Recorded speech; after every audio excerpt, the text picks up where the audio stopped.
এই বাংলাদেশটা তো হয়েছে তোফায়েল আহমেদের কারণে। জামাতের যারা যুদ্ধাপরাধী তাদের সম্পর্কে শোক প্রস্তাব আনা হয়েছে, অথচ তোফায়েল আহমেদের ব্যাপারে তারা প্রোটেস্ট করতেছে, যেটা জুলাই অভ্যুত্থানের সাথে চেতনা বিরোধী। কি কারণে?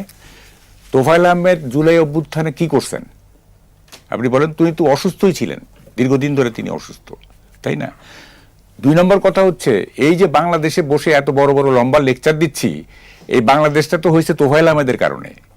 এখন যদি বলি 69-এ যখন বঙ্গবন্ধু যখন আগরতলা ষড়যন্ত্র মামলায় জেলে, আওয়ামী লীগের নেতারা নিষ্ক্রিয় এবং কি বলে যে এনএসএফ, এই যে মুসলিম লীগের যে অঙ্গ সংগঠন, তাদের অত্যাচারে বাঁচা যায় না, তখন তোফায়েল আহমেদ 11 দফা নিয়ে, ছাত্রলীগের 11 দফা নিয়ে আন্দোলনে নামলেন ডাকসুর ভিপি হিসাবে।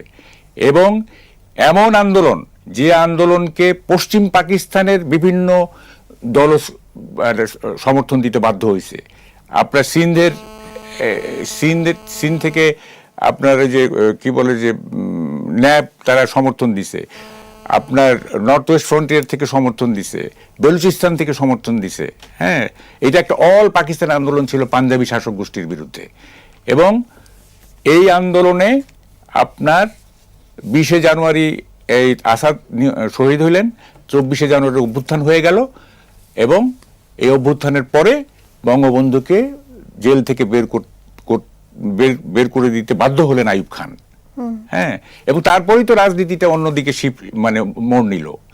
এবং 69-এর কিছুদিন, আমি একটা পোস্ট দিছি, 69-এর কিছুদিন পাকিস্তানের একদিকে ছিল আইয়ুব খান, আর একদিকে ছিল তোফায়েল আহমেদ, মাঝখানে কেউ নাই।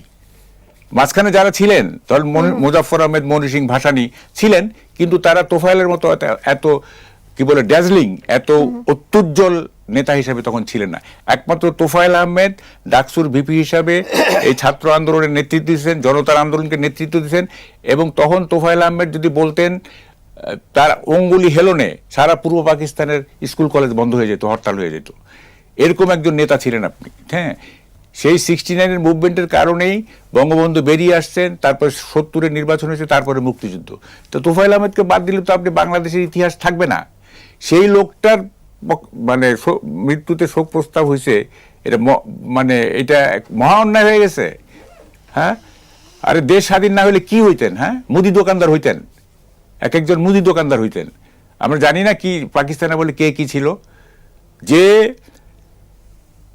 আজকে যারা গ্রুপ অফ কোম্পানির মালিক, তারা মুদি দোকানদার হইতো। আজকে যে লেফটেন্যান্ট জেনারেল, সে বড় জোর মেজর হয়ে রিটায়ার করতেন। আজকে যিনি সচিব, তিনি সেকশন অফিসারের উপরে উঠতে পারতেন না। মানে দেশটা স্বাধীন করে দিয়ে এরকম করে দিলেন বঙ্গবন্ধু এবং তোফায়েল আহমেদরা, তাদের কোনো মূল্য নাই। আপনার জুলাই অভ্যুত্থান করে একেবারে বিরাট কিছু হয়ে গেছেন না। জুলাই অভ্যুত্থান এটা একটা গণ অভ্যুত্থান, এইটা আর ওইটা ছিল স্বাধীনতা আন্দোলন। এটা গালফ অফ ডিফারেন্স। 90 সালে গণ অভ্যুত্থান হয় নাই, তাহলে 90 সালকে আপনি বলেন ওইটা কি, ওইটা স্বাধীনতা 2, এটাকে বলেন স্বাধীনতা 3। আপনারা তো এইভাবেই বলতেছেন, তাই না? স্বাধীনতা তো একবারই আসে। তো ফলে এখন দেখেন এই যে এইসব এত মিননেস, হ্যাঁ, এবং কি কি সব বলে আর কি। হ্যাঁ, কতগুলো মানে কি বলে, লেখাপড়া নাই, কিচ্ছু নাই, যা মুখে আসে তাই বলে। একজন ব্যারিস্টার শাহরিয়ার কি কি জানি বলেন আর কি। হ্যাঁ, তো এগুলি করে দেখেন, অ্যাটিটিউডের পরিবর্তন না আনতে পারলে বাংলাদেশে কিছু হবে না। দৃষ্টিভঙ্গির পরিবর্তন করতে হবে।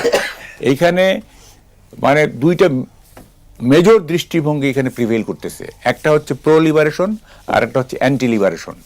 ঠিক আছে, এই 2টা পরস্পর বিরোধী দৃষ্টিভঙ্গি আজকে আমাদের সমাজকে অস্থির করে তুলতেছে, আমাদের সমাজকে কলুষিত করে তুলতেছে। দৃষ্টিভঙ্গিটা ঠিক রাখতে হবে। কোনটা সত্য কোনটা মিথ্যা সবাই জানে, সবাই জানে। এটা এমন কোনো কি বলে যে কি বল, ওইটা এমন কোনো জ্ঞানের কথা না যে এটা আমরা বুঝি না। হ্যাঁ, যে এটা বোঝার জন্য আমাকে শত শত জ্ঞানের বই পড়তে হবে তা না। আমরা যারা আজকে নতুন প্রজন্ম, তারা হয়তো ইতিহাসটা জানে না, তারা তাদের পূর্বপুরুষদের কাছ থেকে জেনে নিক, তারা লেখাপড়া করে জেনে নিক। হ্যাঁ, অসুবিধা তো নাই। কিন্তু এইভাবে ইনডিসক্রিমিনেটলি, নির্বিচারভাবে এই যে কথা বলে যাওয়া, হ্যাঁ, যারা স্বাধীনতা আন্দোলনের নেতৃত্ব দিয়েছিলেন, খুবই দুঃখজনক এটা। হ্যাঁ, একটা দেশ, আমরা একটা কলোনি থেকে আমরা একটা স্বাধীন দেশের নাগরিক হয়েছি যাদের নেতৃত্বে। তোফায়েল আহমেদ শুধুমাত্র যে 69-এর মুভমেন্ট করছেন তা না, তোফায়েল আহমেদ তো আপনার মুক্তিযুদ্ধের একজন বড় সংগঠক। আচ্ছা, তারপরে দেখেন স্বাধীনতার পরে উনি উনি এমন, তোফায়েল আহমেদের মধ্যে সেন্সিবল পলিটিশিয়ান খুব কম আছে। রক্ষী বাহিনীকে আমি তো ছাড় দিচ্ছি না, প্রশ্নটা সেখানে না। প্রশ্ন হচ্ছে, বলা হচ্ছে রক্ষী বাহিনী 30 থেকে 40 হাজার জাসদের কর্মী হত্যা করছে। তো আমি একটা পোস্ট দিছি এবং টেলিভিশনে বলছি, 100 জনের তালিকা যদি দিতে পারে যে রক্ষী বাহিনী হত্যা করছে, জীবনে আর রাজনীতি নিয়ে কথা বলবো না। আমি জাসদের সক্রিয় কর্মী ছিলাম, 80 সাল পর্যন্ত সক্রিয় কর্মী ছিলাম, ফলে আমি সব জানি।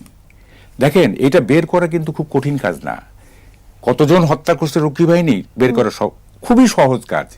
বিএনপি যদি বা যে কোনো দল, ধরেন এনসিপি, 460টা উপজেলায় একজন করে প্রতিনিধি পাঠাবে, গিয়ে ওখানে বয়স্ক লোকদের জিজ্ঞেস করবে যে এখানে জাসদের কয়জন লোককে রক্ষী বাহিনী হত্যা করছে, যোগ দিলে পাওয়া যায়। বয়স্ক লোকরা বলতে পারবে, তাই না, যেহেতু ক্লোজ সোসাইটি, তাই না, খুব ইজি।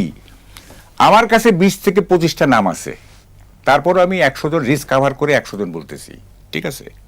দেখেন, তোফায়েল ভাইয়ের সাথে রক্ষী বাহিনীর সম্পৃক্ততা সেরকম না। যদি থাকতো তাইলে বঙ্গবন্ধু হত্যার পরে তিনি রক্ষী বাহিনীকে মোবিলাইজ করতেন। শেখ হাসিনা কেন তোফায়েল আহমেদকে দেখতে পারতেন না?